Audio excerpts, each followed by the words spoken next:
안녕하세요. 오늘도 사연살롱을 찾아주셔서 감사합니다.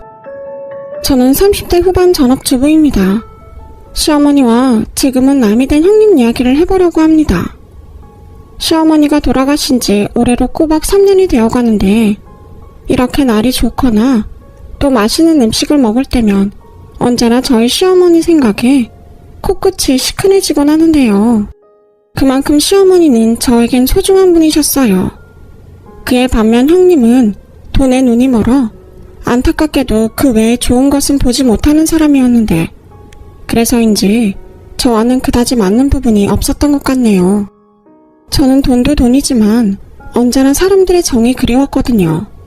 그렇다 보니 저에게 무한정 사랑을 주셨던 시어머니에 대한 좋은 기억이 많은데 좋은 기억이 많은 만큼 그리움이 커서 이렇게나마 시어머니에 대한 이야기를 해보려 합니다. 저는 가난한 집의 장녀였어요. 아버지가 일찍 돌아가셔서 친정엄마가 저를 포함 3남매를 홀로 키우셨기 때문이었죠. 게다가 변변한 기술이나 경력도 없던 엄마는 일자리 구하기부터가 쉽지 않았는데 새벽에 우유 배달부터 시작해 가사 도우미까지 당신이 할 수 있는 일은 닥치는 대로 하셨어요. 하지만 벌이가 그다지 좋지는 않았기에 그렇게 오래 일해도 생활은 좀처럼 나아지지 않았는데 그렇다 보니 맞이인 저는 어릴 때부터 철이 빨리 들었고 한가하게 공부나 하고 있을 바에는 동생들 돌보고 집안 살림을 도맡아서 하는 게 낫다고 생각했어요. 그럼 이러고 돌아온 엄마가 그나마 집에서는 조금이라도 빨리 쉴 수 있었으니까요. 하지만 아무리 철이 빨리 들었어도 제 또래의 평범하고 부모님의 사랑을 받는 친구들을 보면 그렇게 부러울 수가 없었는데요. 그렇게 어른이 된 저는 그때까지도 엄마와 함께 아직은 어린 동생들 뒷바라지를 하며 언젠가는 나도 남들처럼 누군가의 사랑을 받으며 행복한 가정을 꾸리고 싶다는 꿈을 키웠어요. 그러다 단골가게처럼 자주 들르던 은행에서 지금의 남편을 만나게 되었죠. 혜영씨 오셨어요? 안 그래도 이번에 조건이 좋은 적금 상품이 나와서 연락드리고 싶었는데 이번 달에 만기되는 적금 있으시잖아요? 그걸 종잣돈으로 목돈 만들 수 있는 적금인데 혜영씨 생각이 나더라고요. 정말요? 제가 오늘 은행에 오길 잘했네요. 저는 그냥 점심시간이라 지나가다가 종훈씨가 생각나서 캔커피 하나 드리려고 들렀는데 아 그래요? 마침 제가 커피가 먹고 싶던 참이었는데 우리 통했네요. 그런가요? 저는 지난번에 종훈씨가 상담을 하도 잘해주셔서 고마웠거든요. 사실 제가 그때 남편에게 한 말은 거짓말이었어요. 솔직히 말하면 제가 남편을 보고 싶어서 적당한 핑계를 찾았던 거였거든요. 그리고 남편도 그런 제 마음을 아주 모르진 않다고 생각했는데 야 조혜영 너도 참 순진하다. 은행원이 너한테만 친절하겠냐? 다 자기 실적 올리려고 그러는 건데 괜히 홀랑 빠져서는 너 그러다 혼자 마음 다친다? 고백할 마음이라면 그만둬. 알아. 그냥 내 마음이 그렇다는 거지.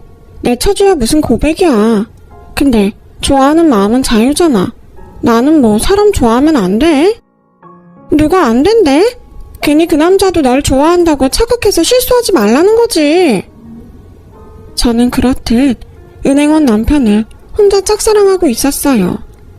그리고 친구의 말대로 언감생심 고백은 꿈꾸지 못했는데 뜻밖의 남편이 먼저 저에게 고백을 해왔어요. 저기 혜영씨는 주말에 뭐 하세요? 네? 저요? 네, 여기 혜영씨 말고 아무도 없는데 혹시 제 말에 놀라셨어요? 에이, 나는 혜영씨도 제 마음 아는 줄 알았는데 아니었나? 마음이요? 아니에요. 괜히 창피하네요. 못 들은 걸로 하세요. 아니에요. 저 주말에 시간 많아요. 진짜 많아요. 저는 남편의 갑작스러운 고백에 세상 전부를 다 가진 듯 기뻤어요. 혼자만 좋아하다 끝날 마음이라고 생각했는데 우리가 같은 마음이라는 것이 얼마나 기뻤는지 몰랐죠.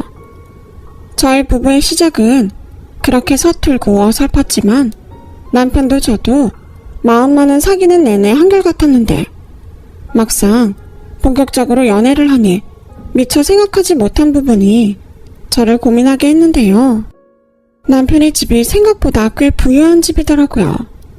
그에 반해 저는 그러지 못했고 제가 실질적인 집안의 가장이었으니 이 연애의 끝이 그리 좋을 것 같지 않아 불안했는데 그렇게 행복하고 불안한 연애를 이어가다 남편이 먼저 저와 결혼하고 싶다는 말을 꺼냈어요.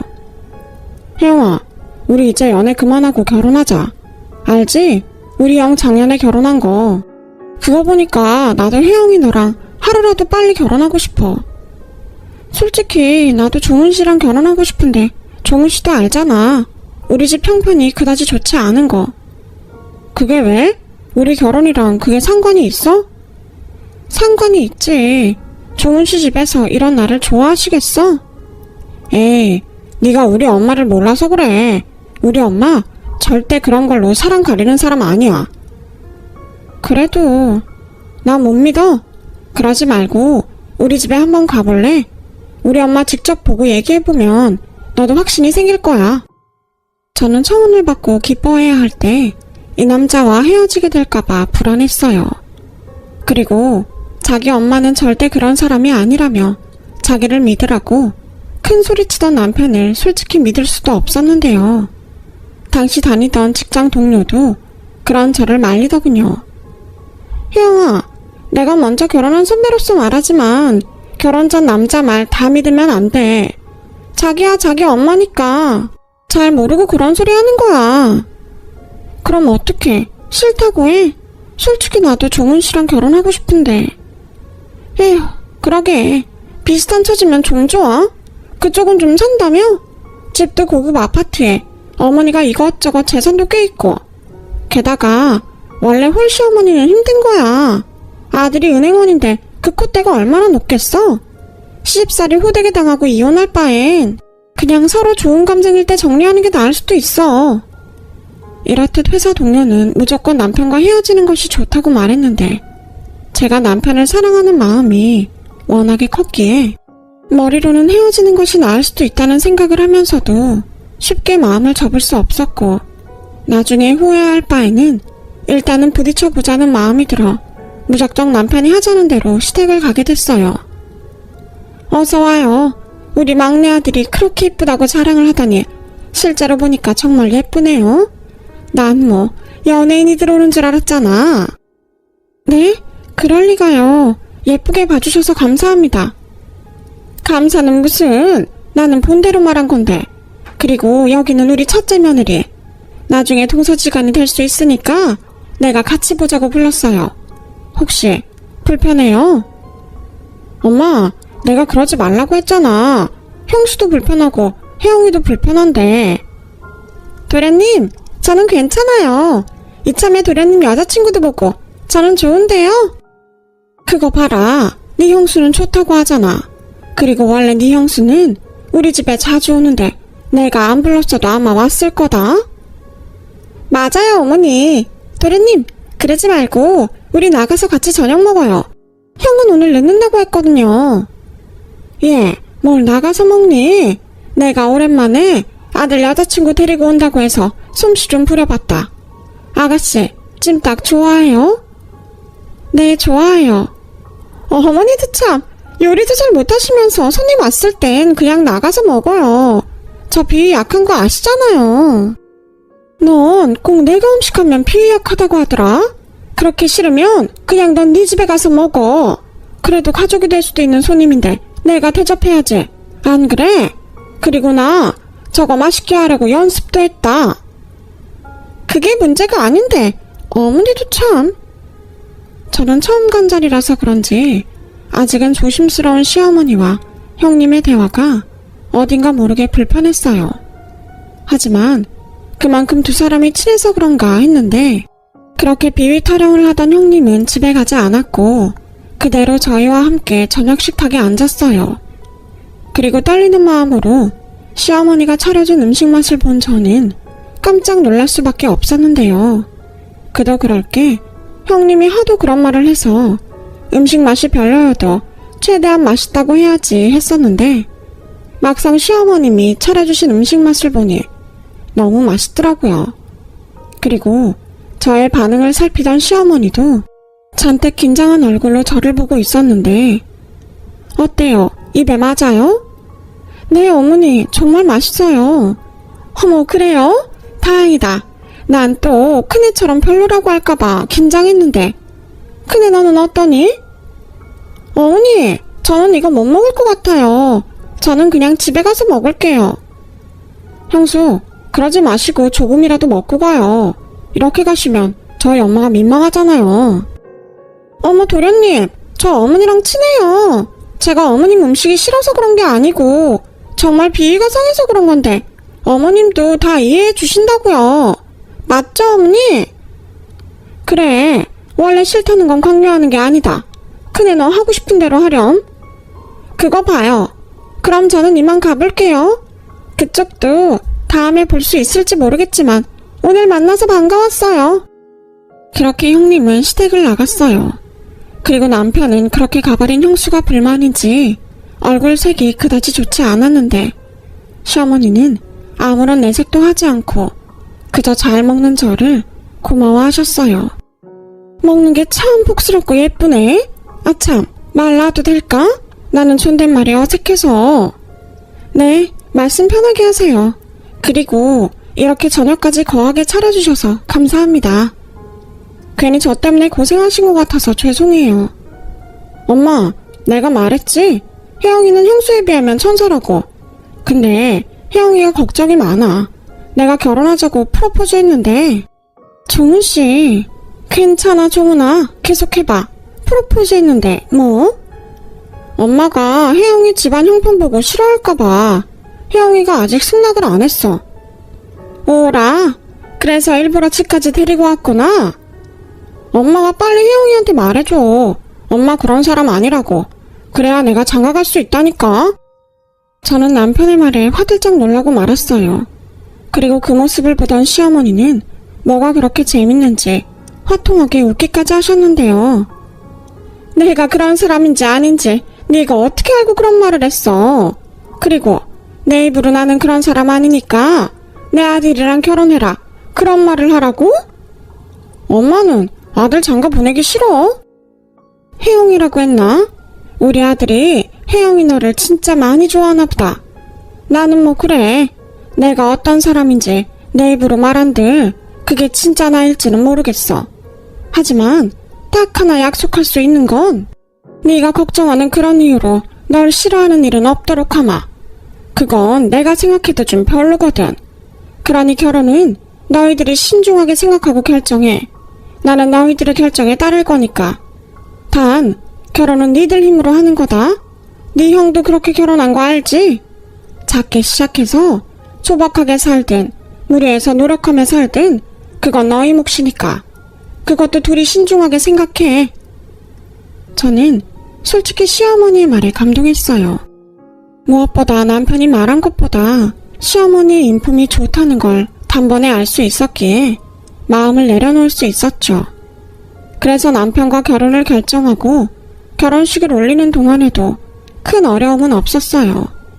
그리고 이젠 정말 가족이 된 저를 시어머니는 참 많이 예뻐해 주셨는데 그건 당신이 해준 음식을 제가 맛있게 먹기 때문이었어요. 어머님, 이 동치미 정말 어머님이 직접 담그신 거예요? 그렇다니까? 왜? 밖에서 사온 것 같아? 네, 이건 김치 장인이 만든 것 같아요. 가만 보니까 어머니 진짜 음식 잘하시는 것 같아요. 팔아도 될 만큼 맛있어요. 그러니?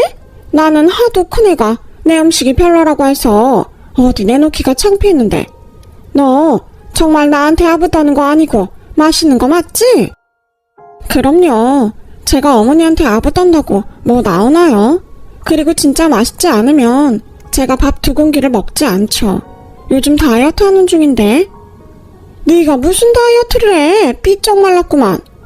아니에요. 요즘 어머님이 해주는 밥 먹고 저 5kg나 쪘어요. 이러다 종훈씨가 저 살쪘다고 싫어하면 어떡해요? 어머, 자기 와이프 살쪄서 싫다고 하는 남자가 그게 남자니? 그 새끼가 그러기만 해? 너 나한테 꼭 일러라. 아주 홍구멍을 내줄 테니까. 이렇듯 저는 시어머니와 정말 잘 지냈는데요. 그렇다 보니 자연스럽게 형님과는 보이지 않는 거리가 생겼어요.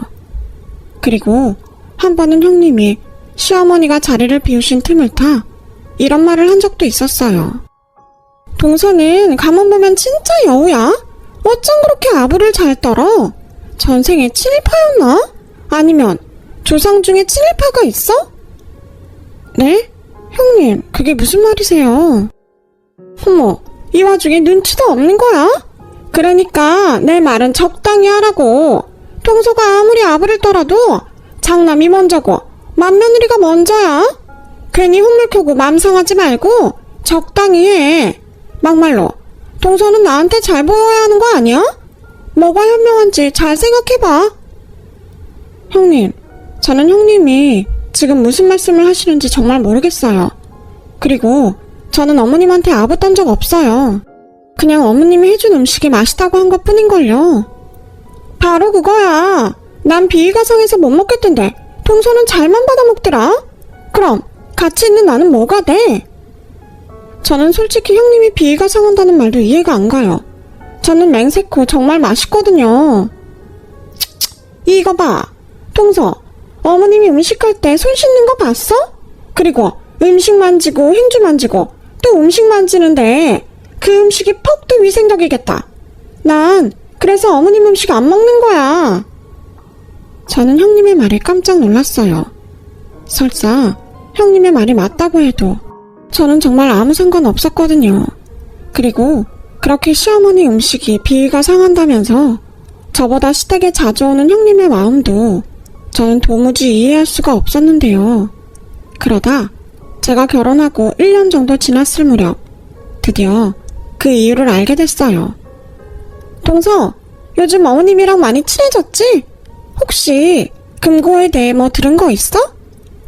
금고요? 아니요, 그게 뭔데요? 그게 있잖아. 에이, 듣는 것보다 보는 게 빠르지. 동서 이리 와봐. 저는 그렇게 별로 친하지도 않은 형님의 손에 이끌려 시어머니가 쓰시는 안방에 들어갔어요. 그리고 그곳 장롱 안에서 금고를 보게 됐는데요. 형님이 그 금고를 보여주고는 저에게 이렇게 말했어요. 내가 있잖아. 동서 시집 올 쯤에 우연히 이 금고를 봤거든? 근데 여기에 금괴랑 통장이 수십 개가 있었어. 그래서 내가 다음날에 우리 그의 생일이랑 도련님 생일이랑 돌아가신 아버님 기일이랑 해서 다 눌러봤거든? 근데 하나도 맞지 않는 거야. 혹시 어머님한테 뭐 들은 번호 없어? 번호요? 그런 건 없었는데요. 저는 여기 금고 있는 것도 오늘 처음 알았어요. 그래? 정말 모른다는 거지? 나중에 딴소리하기만 해. 형님은 그렇게 저를 못 믿는다는 듯 한동안 미심쩍은 얼굴로 쏘아봤어요.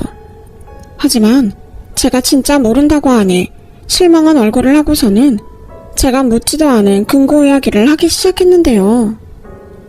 우리 어머님 돈 많은 건 동서도 알지? 그게 왜 많은 거냐면 시아버님 돌아가시고 보험금이 꽤 나왔나 봐. 게다가 어머님이 아는 사람 통해서 투자도 좀 하시는 것 같은데 아무튼 우리 어머니가 현금 부자라는 소리지. 어머님이 혼자 있을 때 뭐하고 계시는 줄 알아? 이거 열어서 통장에 있는 돈 세고 있다고. 아, 네. 반응이 그게 다야? 동서는 안 놀래? 동서 금고 있는 거 몰랐다며?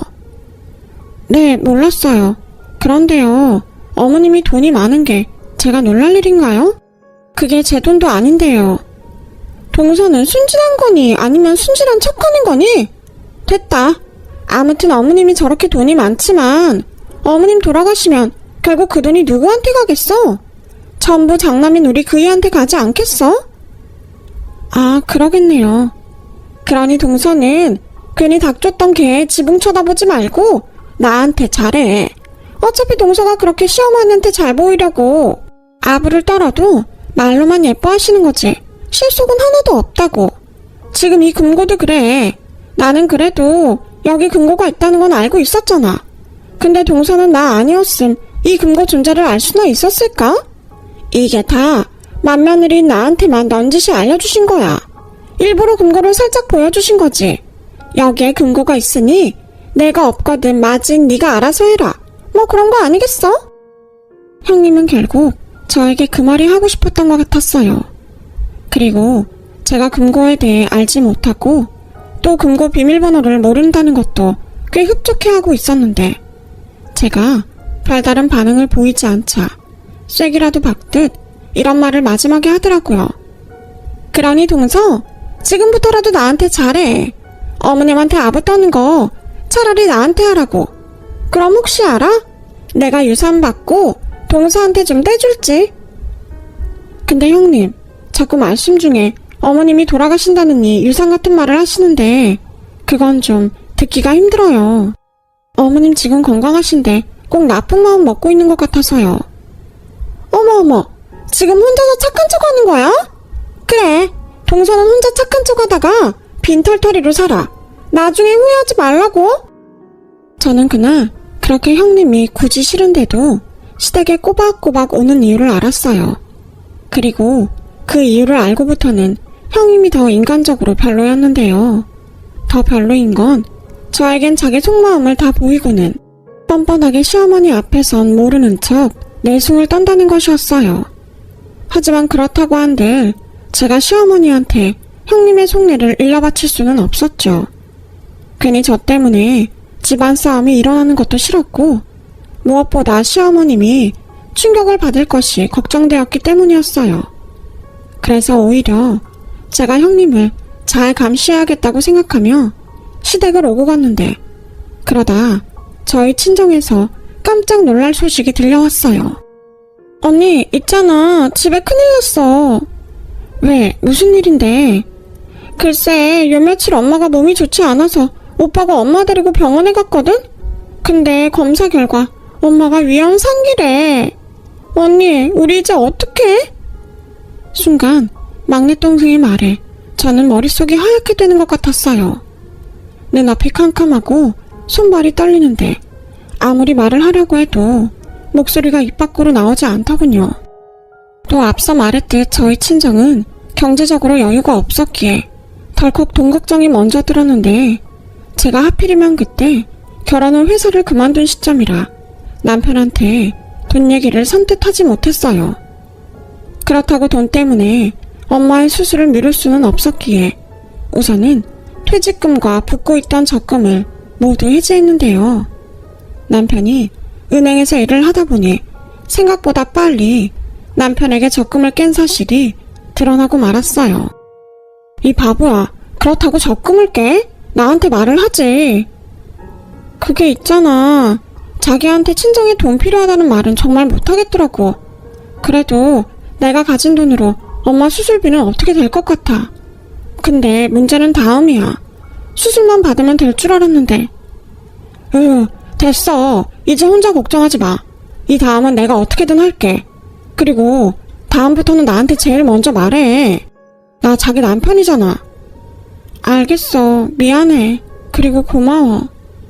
남편은 그렇게 울먹이는 저를 꼭 안아주며 친정엄마 수술이 잘 됐으니 이젠 다 나은 거나 다름없다고 저를 안심시켜줬어요.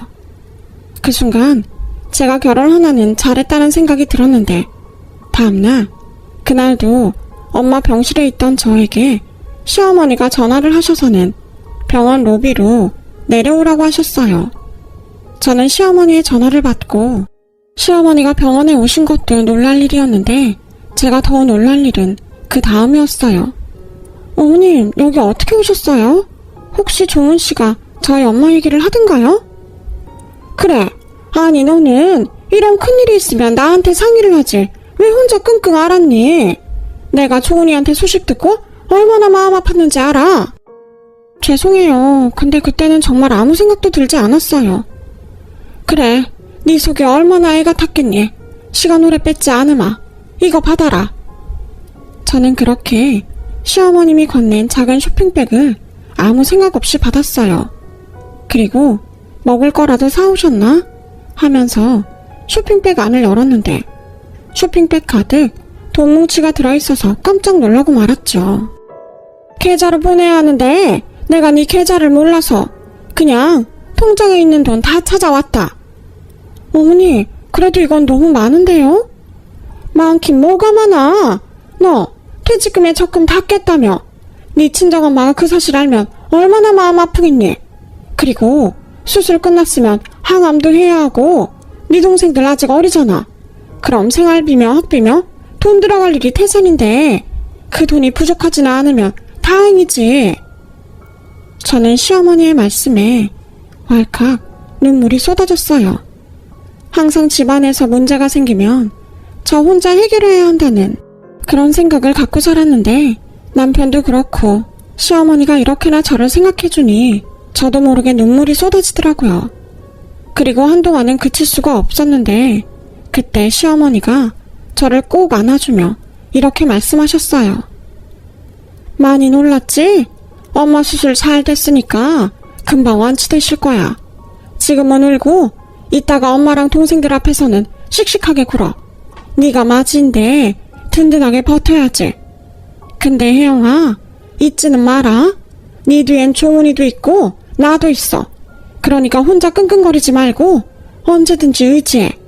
며느리도 자식인데 네가 그러면 내 속은 어떻겠니? 언니, 정말 감사해요. 뭐라고 드릴 말씀이 없어요. 감사는 무슨? 가족끼리. 그리고 너 나랑 약속 하나 하자. 나한테 돈 받았다는 얘기 아무한테도 하지 마라. 종훈이한테도 하지 마. 이건 그냥 너랑 나랑 둘만 아는 비밀로 하자. 내 말 무슨 뜻인지 알겠지? 네? 그래도 어떻게 그래요. 이렇게나 많이 받았는데. 얘 좀 봐. 이러니 아직 네가 철이 없다는 거야. 이 돈 받았다고 종훈이한테 얘기하면 종훈이는 나한테 미안할 거고, 그리고 네가 네 엄마한테 말하면 사돈은 또 얼마나 마음이 불편하시겠냐. 환자는 마음이 첫째로 중요한데 불편한 마음으로 무슨 치료를 받아. 그리고 가장 중요한 사람, 이거 네 형님이 알면 안 된다. 알겠지? 시어머니는 그렇게 신신당부를 하고 병원을 나가셨어요.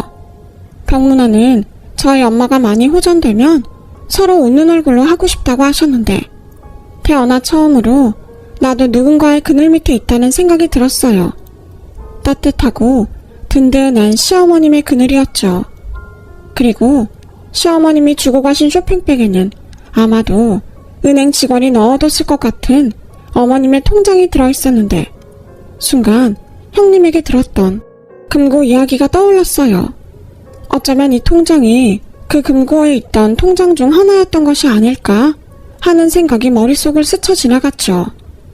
그래서인지 시어머니가 왜 그리도 형님이 알면 안 된다고 신신당부를 하셨는지 알 것 같은 기분이 들었는데 지금 생각하면 아마도 시어머니는 진작부터 형님의 본심을 알고 계셨던 것이 아니었나 싶네요. 아무튼 그렇게 시어머님이 주신 돈으로 저는 돈 걱정 없이 친정엄마의 병간호를 할 수 있었고 다행히 수술과 항암의 효과가 좋아서 저희 엄마는 상기라는 것이 거짓말처럼 빠른 회복을 보이셨는데요. 그렇게 한 고비를 넘긴 저는 받은 은혜가 컸기에 시어머니에게 더욱 잘하게 됐고 형님은 그런 저를 더욱 시기 질투하게 됐는데 급기야 제가 금고원의 재산을 노리고 시어머니에게 접근한다고 생각했는지 어느 순간부터는 저를 경계하기 시작하더군요. 하지만 형님은 모르셨을 거예요. 저는 그런 형님을 보고 있으면 안타까운 생각이 제일 먼저 들었다는 것을요. 이렇게 좋은 시어머니를 알아보지 못하고 돈에만 눈이 어두워 스스로 저렇게 힘들게 살까? 짠하기까지 했으니까요. 하지만 형님은 오히려 저에게 넌지시 그래, 그렇게 아부 떨어서 금고 비밀번호 힌트라도 알았어? 라며 오직 금고 생각밖에는 없었는데 저는 형님이 그럴 때마다 형님이 듣고 안심할 이야기만 했어요. 사실 시어머니한테 받은 것이 있기에 형님이 그럴 때마다 좀 찔리긴 했거든요. 그런데 형님은 무슨 생각인지 제 앞에서 늘 시어머니 흉을 받고 한 번은 동서, 우리 어머님이 어떤 분인지 알기나 해? 겉으로는 허우하하 하면서 웃고 넘기지만 속에는 구렁이가 몇백 마리는 있는 양반이야. 금고도 봐. 요즘 누가 재벌도 아니면서 집에 금고를 두냐? 살면 얼마나 더 사신다고. 그냥 마음 편하게 있는 거 자식한테 다 주시지. 가만 보면 욕심이 가득하다니까. 라는 말을 하는데 솔직히 그때는 형님이 무섭기까지 했어요.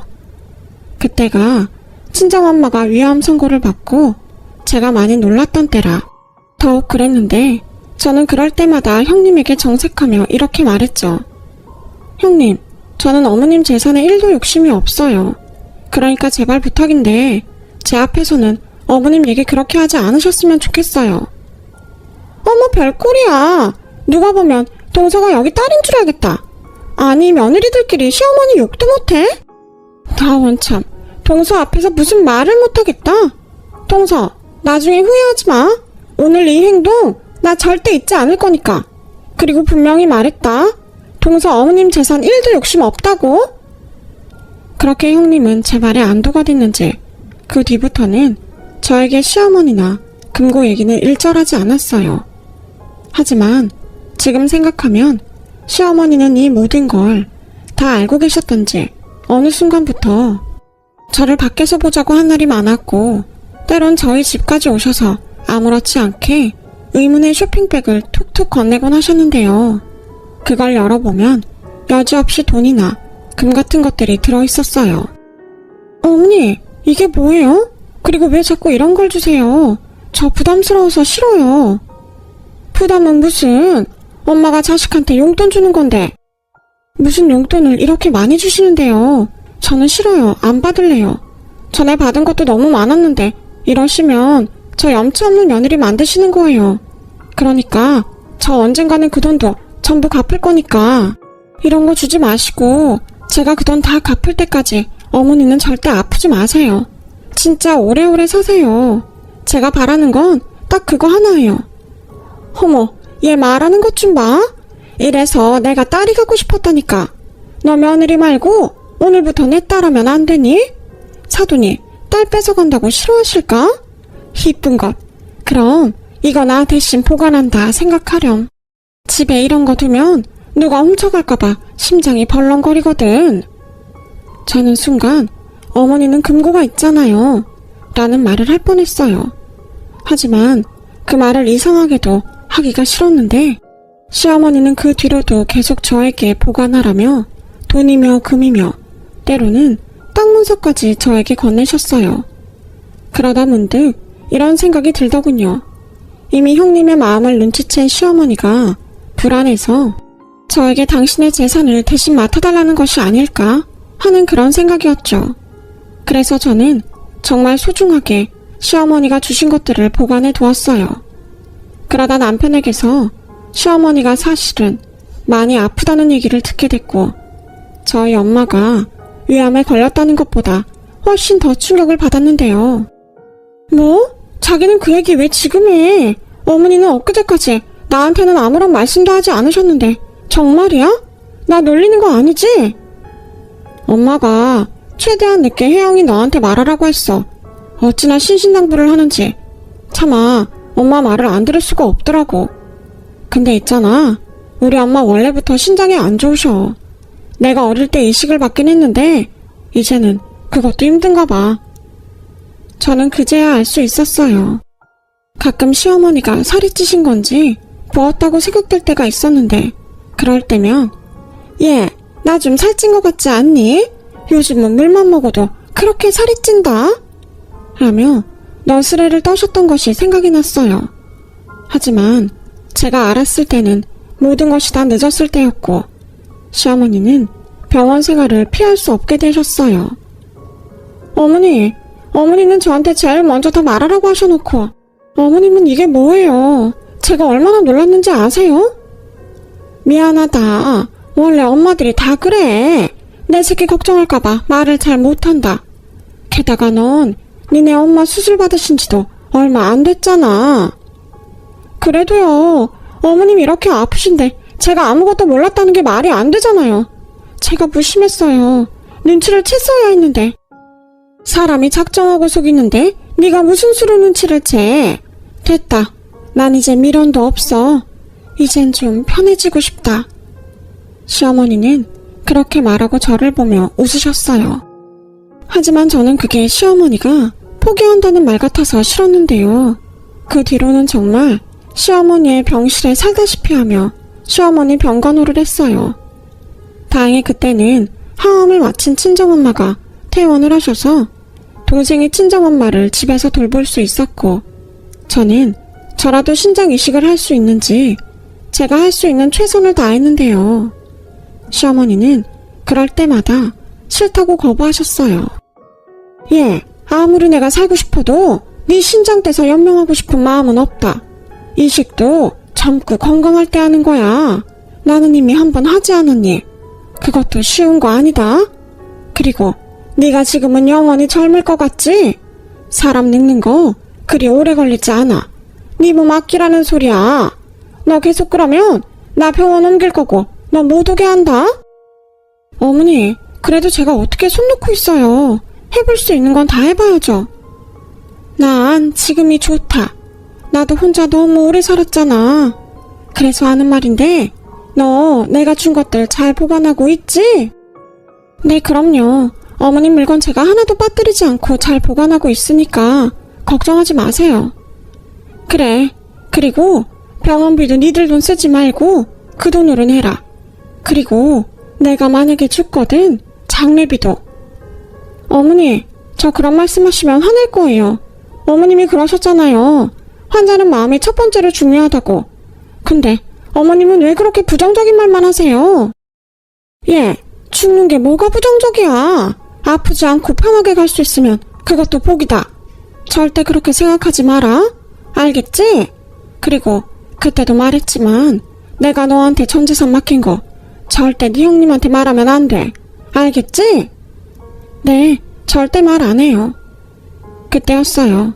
언제부터 저희 대화를 듣고 있던 건지 모를 형님이 시어머님 병실을 처음 찾아왔는데요.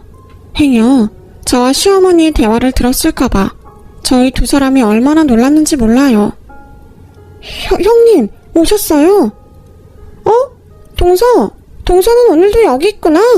우리 그이가 그러더라고. 동서가 맨날 어머님 병실에서 살다시피 한다고. 아, 네. 어머님이 걱정이라. 그네 왔니? 어째 너는 오랜만에 보는 것 같냐? 왜? 나 얼마나 사나 궁금해서 왔냐? 어머, 어머니. 무슨 말을 그렇게 서운하게 하세요. 제가 요즘 많이 바빠서 미처 못 온 거예요. 동서가 매일 있다고 하니까 안심도 됐고요. 그렇구나. 너는 네 동서 믿고 안심을 했구나. 나는 얘 혼자만 고생하는 것 같아서 내내 마음이 불편했다. 아, 어머님. 근데 동서는 집에서 놀잖아요. 근데 저는 직장에 다니고 있으니까 그 점은 좀 이해해 주세요. 저도 앞으로는 동서처럼 자주 올게요. 제가 안 와서 많이 서운하셨어요? 죄송해요. 제가 맏며느리인데 제가 앞으로 동서보다 잘할게요. 형님은 그렇게 저를 의식하듯 가식적인 말로 어머님의 마음을 돌리려고 했어요. 그리고 저는 약간 이상해진 분위기를 전환하고 싶어 냉장고에서 음료수를 꺼내 형님에게 건넸는데요. 동서, 난 병원에서 뭐 안 먹어. 소독약 냄새나고. 병원은 원래 각종 바이러스가 득실거리잖아. 그런 거 함부로 먹으면 큰일 날 수도 있어. 라며 제가 건넨 음료수를 냉정하게 거절했어요. 그때 생각했죠. 사람이 참 한결같다고요. 그리고 시어머니 또한 형님의 말에 인상을 찌푸리셨는데 제가 얼른 음료수를 벌컥벌컥 마셔버렸어요.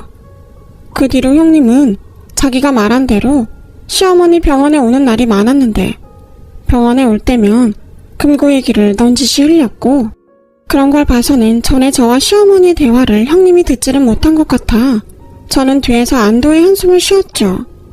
아무튼 그 후로 형님은 줄곧 시어머니에게 금고 비밀번호를 물었어요. 처음엔 빙빙 돌려 말하더니 나중엔 자기가 답답했는지 대놓고 비밀번호가 뭐냐고 물었는데 시어머니가 이렇게 대답하셨어요. 큰애 넌 그게 그렇게 궁금하냐? 그럼요. 어머님이 이렇게 병원에 계신데 맏며느리인 제가 알고 있어야죠. 큰일 치를 수도 있는데 저도 어느 정도 준비는 해놔야 하지 않겠어요? 어째 너는 내가 죽기만을 기다리는 사람 같구나? 에이, 뭐든 미리미리 준비하는 게 나쁠 건 없죠. 저는 물론 어머님이 오래 사셨으면 좋겠어요. 진심이에요. 그래? 그럼 너한테 특별히 내가 그 금고 비밀번호를 알려주마. 그게 말이다. 내가 이 세상을 뜨는 날이야. 네? 그게 무슨... 내 동생이 내가 죽으면 그 날짜로 금고번호를 바꿔놓기로 했어.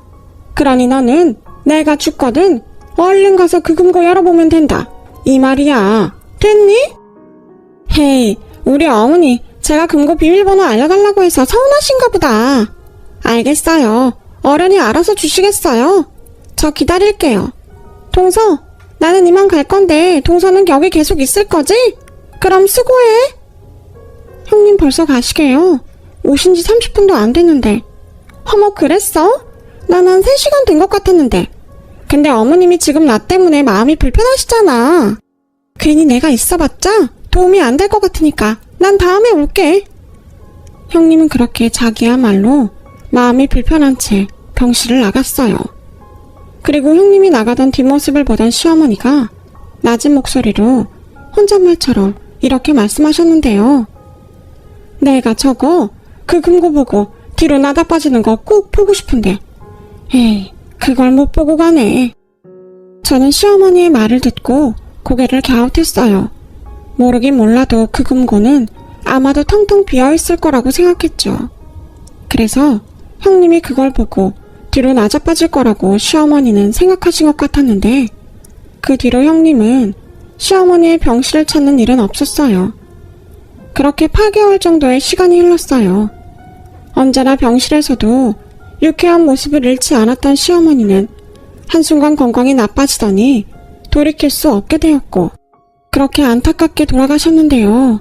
그리 긴 시간을 함께하지 못했지만 저는 한없이 저에게 따뜻하고 많은 것을 베풀어준 시어머니가 떠나셔서 심한 우울증을 앓게 되었어요. 하지만 그런 저와 다르게 시어머니가 돌아가시던 날 금고문을 열어본 형님은 시어머니 말처럼 나자빠지고 말았다는데요. 텅텅 비어있다고 생각한 금고에는 가족들 앨범만이 덩그러니 있었다고 하더군요. 이 망할 할망구? 날 가지고 놀았어? 여기 있던 통장이랑 금괴 다 어디 갔는데? 혹시 요망한 동서가 벌써 빼돌린 거 아니야? 그렇게 길길이 날뛰던 형님은 슬픔에 잠겨 우울증으로 매일 울고 있던 저를 찾아와 어머님 재산이 다 어디 갔냐고 따지듯 물었고 저는 시어머니의 당부대로 아무것도 모른다고 잡아댔죠. 그 뒤 형님의 행동이 정말 가관도 아니었어요. 그렇게 돈 많은 척 쇼를 하더니 결국 다 뻥이었어? 앨범? 앨범이 뭐가 소중하다고 금고에 비밀번호까지 잠가놔? 사람 놀리는 것도 아니고 내가 비밀번호가 자기 죽는 날이라고 할 때부터 이상하다고 생각했다고. 설마 당신은 미리부터 알고 있었던 거 아니야? 당신 지금 뭐라고 하는 거야? 난 엄마한테 그런 금고가 있다는 것도 몰랐어. 그리고 그러거나 말거나 엄마 돌아가신 지 얼마나 됐다고 이 난리야? 당신이 그러고도 맏며느리야? 맏며느리 좋아하네. 이런 빈털터리집 맏며느리 줘도 안 갖는다. 됐고 어머니 아파트라도 팔아서 우리가 챙겨. 당신이 장남이잖아. 그럼 그 정도는 챙겨도 되는 거 아니야? 당신 그것밖에 안 되는 사람이었어? 그럼 그동안 우리 엄마한테 잘하려고 했던 것도 다 꿍꿍이가 있어서였네? 그래, 막말로 받을 건 받아야지. 당신 어머니 우리 결혼할 때 땡전 한 푼 보탠 것도 없으시잖아. 그리고 당신이 형제가 없는 것도 아니고 저 여우 같은 동서가 어머님 옆에 착 달라붙어서 가진 아양을 떠는데 내가 어떻게 가만히 있냐? 그때였어요. 원래 화도 잘 내지 않는 아주버님이 지갑에서 자기가 갖고 있던 돈을 모두 형님 얼굴에 던져버렸는데요. 그러고는 무서운 얼굴로 이렇게 말씀하셨어요. 네가 좋아하는 돈 가지고 내 눈앞에서 꺼져. 내가 지금껏 너 같은 미친년이랑 살았다는 게 소름 끼친다. 이혼해. 이혼?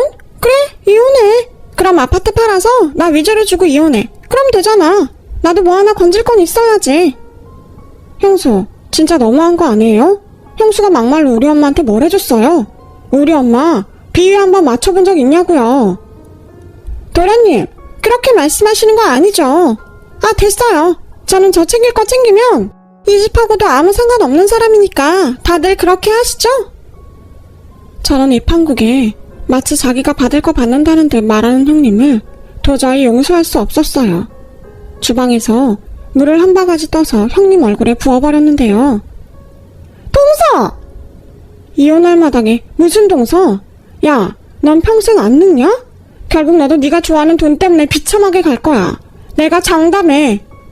뭐야, 너 지금 나한테 악담하냐? 너 우울증도 다 뻥이지? 어디서 쇼를 해? 막말로 친엄마도 아닌데 가증스럽다니까? 결국 저와 형님은 육탄전까지 벌이고 말았어요.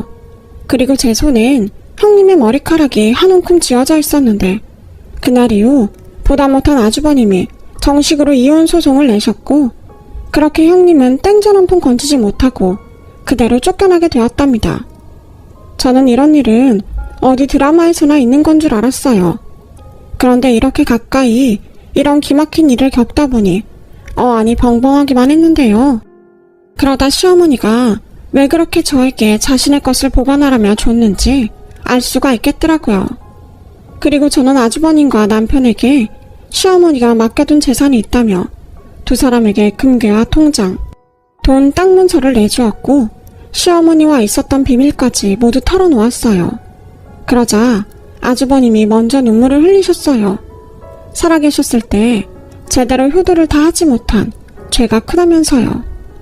그리고는 그 재산도 모두 필요 없다고 저에게 계속 보관하면 좋겠다고 하셨는데 저는 그럼 보관만 하겠다고 지금까지도 그 돈을 고스란히 금고에 두고 있네요. 그리고 이혼한 형님의 소식을 아주버님을 통해 최근에 듣게 됐는데 정말 기가 막히게도 형님은 아주버님과 이혼 후 3개월도 되지 않아 재혼을 했고 그 집에서도 돈 타령을 하다가 버려지다시피 또 이혼을 당했다고 하더라고요. 그러면서 이젠 자기는 돈 같은 건 필요 없다며 아주버님에게 자기를 다시 받아달라고 그렇게 애원을 했다고 하는데 이미 형님에게 학을 뗀 아주버님은 그런 형님을 단칼에 거절했고 거지 적선하는 셈 치고 10만 원을 바닥에 던져줬다고 하더군요. 형님도 자존심이 상했는지 눈물만 뚝뚝 흘리더니 끝내 그 돈을 주어선 도망치듯 돌아갔다고 하더군요. 그렇게 좋은 마음으로 아주버님과 살았으면 얼마나 좋았을까요? 이게 다 분에 넘치는 그 욕심 때문인걸 이제는 형님이 아셨으면 좋겠네요. 그리고요, 시어머님의 재산을 다시 금고에 보관하면서 그것에 놓아둔 앨범을 보게 된 저는 이런 생각을 했는데요. 어쩌면 시어머님한테 진짜 보물은 돈이 아니라 정말로 이 추억이 가득한 앨범이 아니었나 싶어요. 분명히 시어머님은 그걸 저희에게 알려주고 싶어 이 앨범을 금고 안에 두지 않았나? 저 혼자 시어머님의 의중을 헤아려 봅니다. 그래도 자식이 부모의 마음을 모두 알 수 없다고 저희 시어머님은 마지막 가시는 길 어떤 마음이셨을까요? 부디 걱정되고 안타까운 그런 마음이 아닌 당신 말대로 편안하고 좋은 마음으로 그리워하던 시아버님 곁으로 가셨길 간절히 바랄 뿐이에요. 시어머님은 아셨을까요? 제가 그토록 바랬던 것들을 시어머니가 저에게 모두 주셨다는 걸요. 저는 앞으로 어머님의 뒤를 이어 저희 집안의 좋은 어른이 될 수 있도록 노력하며 살아갈 거예요. 그러기엔 아직은 많이 부족한 저겠지만 하늘의 어머님이 때론 따뜻한 햇볕으로 때론 시원한 바람으로 저와 함께 계실 거라 믿으며 저의 이야기를 마치겠습니다. 오늘따라 유난히 어머님이 저에게 처음 만들어주신 찜닭이 먹고 싶은 그런 날이네요. 지금까지 저의 이야기 들어주셔서 대단히 고맙습니다. 건강하시고 행복한 하루 되세요. 여러분, 사연 댓글에 응원과 현명한 조언 부탁드려요. 좋아요와 구독은 저에게 큰 힘이 됩니다. 오늘도 좋은 일 가득하세요.